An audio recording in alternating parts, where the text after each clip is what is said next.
Hair as dark as night slips down her back and cradles her face as she crouches low next to the lake and sinks her hands into the cold water. A dress as white as snow drapes over her frame.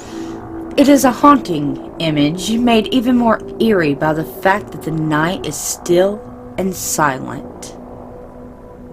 But then a rough hiccup of the woman crying pierces through the silence, growing louder and louder until she finally looks right up at you. But still the desperate wailing surrounds you, picking up strength, picking up speed, until there is the very present fear that something is very wrong here, and everything in you tells you to run.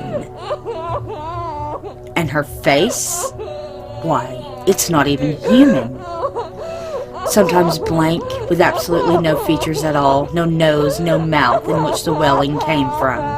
Or even worse, her face is blank, and there is eyes, a nose, and a mouth, and it's protruding in the shape of a donkey, or even a horse. Hers is the face of La Llorona, or the Weeping Woman. And the fact that you have met her?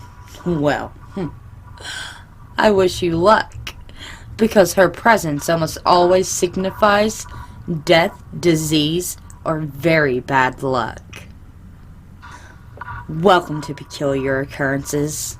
I am your host, Lilith Nova.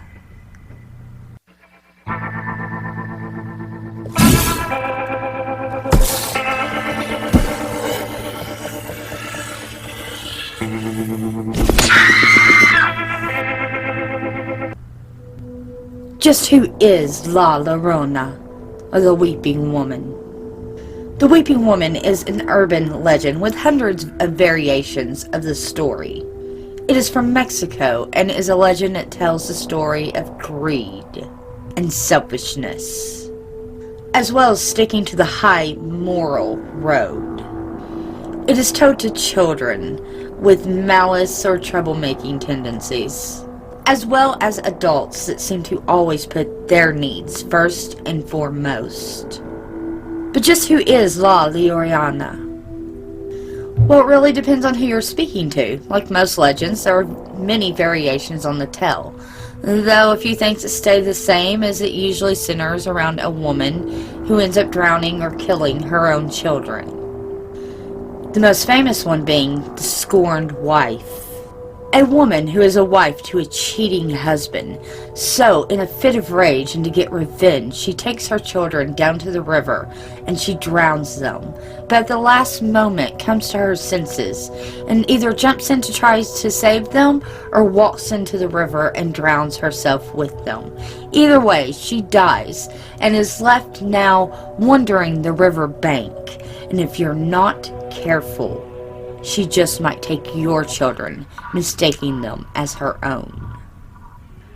Our next story is The One Who Lied. As one version of the tale goes, La Llorona was once a happy woman who married the love of her life at the Grand Stone Church in Mexico. At her wedding, the priest turns to La Llorona and asks her, demands really, that she give her firstborn son to the church as payment for the wedding. But as she had a son, and then a daughter, and another son, she slowly realized that she did not want to give any of her children away to the church. So the young woman did not give up any of her children to the church, hoping that the priest would not notice. Then one day her house caught fire, and the flames swallowed it whole, as if the house never existed to begin with. And her children was caught in the fire, burned to death, nothing left, as a wicked twist of fate. The woman suffered burns, but somehow managed to survive. But in doing so, her features took on what looked like a donkey or a horse. And from then on out, she was called the Donkey Lady. And fate deemed that she would look for her children for the rest of her life, So she walked across the rivers looking for them desperately, hoping that somehow they had gotten away. The Jealous One is a story of a man with a mistress who promises his mistress the world, keeping her up in a house and even bearing children with her. Then one day, he goes off to marry a woman of his own class, with the mistress being of lower class, abandoning her and the child altogether. In a fit of rage, she gets revenge by taking the child down to the river and drowning him. She then walks into the river and drowns herself. And again, is stuck for all of eternity, looking for her children. And if you dare to try to save her from the murky waters, she just may pull you in with her. From jealous lovers to cheating wives to cheating husbands, the premise of this story is always the same. A mother killing her children in a fit of rage, in a fit of revenge, or the children dying due to the mother's sins. And the mother always is left having to look for her children in the afterlife. And if you come across her, she will kill you, she will curse you, she will hurt you, she will take your children. And if you hear her weeping, you had better run. But is there a possibility that this legend was once founded in truth? According to anthropologists, the earliest reference to a weeping woman, or La Llorona, within the Spanish culture dates back to the 16th century. And in modern times, there has even been those who have claimed to be La Llorona. In 1986, in the Buffalo Bayou area, surrounding the San Antonio region, a murder took place that rocked the people to their core. For years of experiencing abuse at the hands of her husband, Juana Marie Leja refused to deal with it any longer. One morning, she brought her 7 children down to the murky waters of the Buffalo Bayou. There's no information on whether the children fought her or not, but she was so far gone she saw no other way. So she put 6 of her 7 children in the murky waters and tried to drown them. 2 of her children did not make it. The rest were saved by rescuers that were called to the scene. The mother automatically started protesting her innocence, saying she had no choice, that the father had been abusive to not only her, but their children.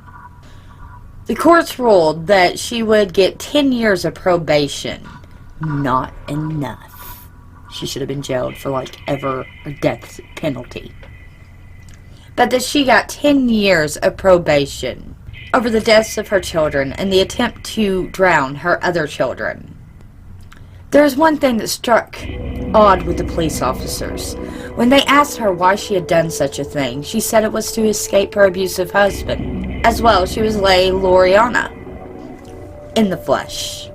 It also seems that these legends connect with certain types of goddesses that are supposed to form through vengeance and things of that nature, and killing her children through vengeance. It also seems that this story kind of stretches into some other cultures, with it resembling some Greek tales of the demonic demi-goddess Lamia.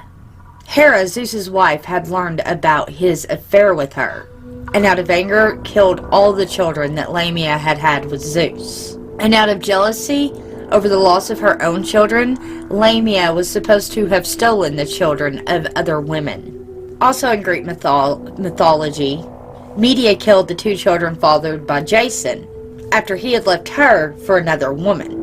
Some scholars also believe that this is very closely related to an Aztec belief about women who die under childbirth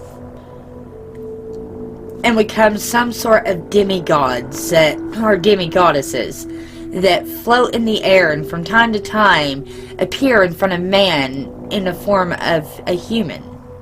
They are supposed to linger at crossroads where they will hurt passerbyers or kill or take children. And because of this, a lot of Mexican parents will not let their children out on certain days of the year. People believe these goddesses take human form in order to haunt travelers that have heard their cries. The story of the Weeping Woman became famous after the fall of the Aztec Empire during the colonial era. So what do you think about this peculiar occurrence? Do you believe in the Weeping Woman? Do you believe that there are many ghosts and that many women have committed this heinous crime? Or do you believe this is simply an urban legend to help keep people's morals in check? Let me know down below. And while you're there, check out our new Peculiar Occurrence merch. I recently just got leggings to go with the Peculiar Squad shirts, so check them out. And until next time, keep your eyes peeled for all things peculiar. Do do do do do do do do do do do do do do do.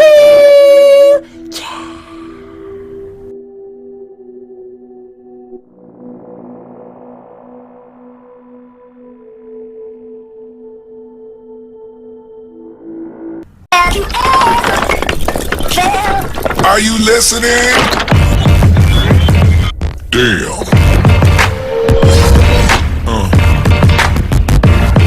Yeah.